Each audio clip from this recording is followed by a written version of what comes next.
Hey guys, it's Jez here, and happy Halloween, but that is not the topic of this video. This is yet another week of bold predictions, and the Bills go back to Buffalo and are playing at Highmark Stadium against the Kansas City Chiefs. 5-3 Chiefs versus 5-2 Bills, and I think Buffalo is going to keep this trend going. Josh Allen is going to continue his regular season win streak, extending it to 5 games against Patrick Mahomes. But I think this is going to be a very back and forth game. I think the defenses are going to be very bad on both parts.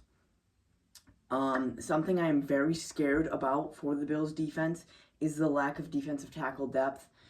DaQuan Jones is not going to play. Ed Oliver is on IR, out for the rest of the season. Dwayne Carter is on IR, out for the rest of the season. TJ Sanders is on IR, and his availability for the rest of the season is also in question. Our only defensive tackles are Jordan Phillips, Larry Ogunjobi, and Deion Walker, with Michael Hoyt possibly being a defensive tackle for just pass rush plays.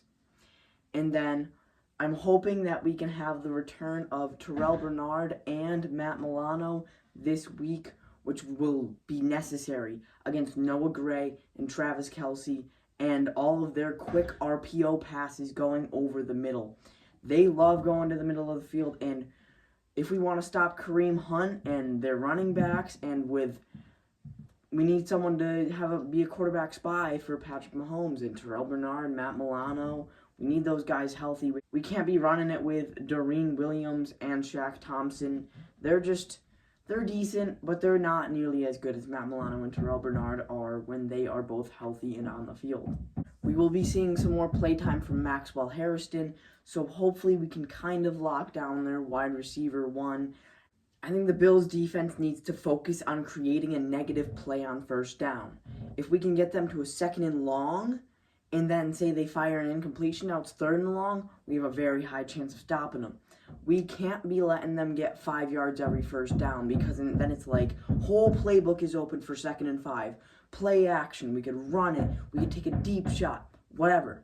I think that Patrick Mahomes is going to have 3 touchdown passes, a touchdown run, but he will fire an INT and take 3 total sacks.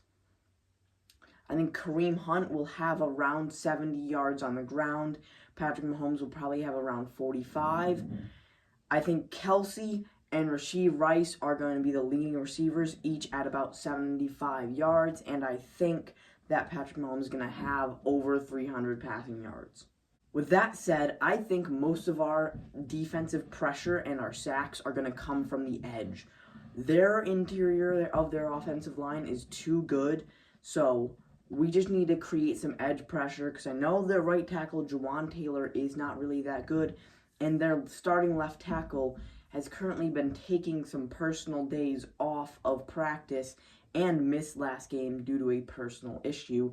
So if he misses this game, then we might be able to put some pressure on Patty and take him down. But now going over to the offensive side of the ball, I think Josh Allen is going to get back on track. I think he's going to have one of his best games of the season, going 300 yards, and he's going to also have 4 total touchdowns, 1 rushing, 3 passing, just like Patrick Mahomes. They're going to have similar numbers. I'm predicting around 320 yards for Josh. We're going to see Kincaid a lot. He might be close to 80 yards, and I think James Cook will be a bigger factor in the receiving game. So I think he'll only have around 70 or 60 rushing yards, but I think he'll have around 50 through the air. And then Khalil Shakir obviously is going to be a big difference maker. He might end up hitting the century mark as well. But Trent McDuffie is the second best corner in the NFL, so our number 1 receiver, Keon Coleman, is most likely just going to be locked down.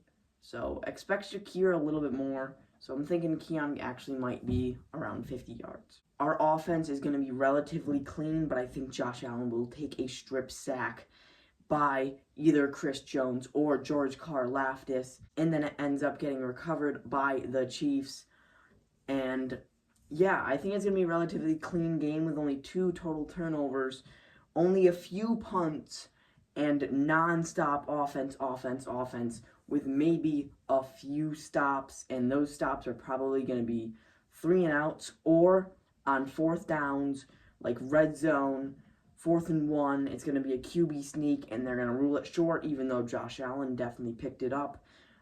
Just reminding you guys of a controversial call from last year's AFC Championship game that resulted in the Bills not going to the Super Bowl. But with all that said, I think Buffalo takes this one, giving their home crowd yet another victory over the Chiefs, advancing to 6-2, and the score is going to be 34-32. Matt Prater with a game-winning field goal, unlike what T-Bass could have ever done. So as always, make sure to like, subscribe, leave your bold predictions in the comments below. Happy Halloween to all. Mwahahaha.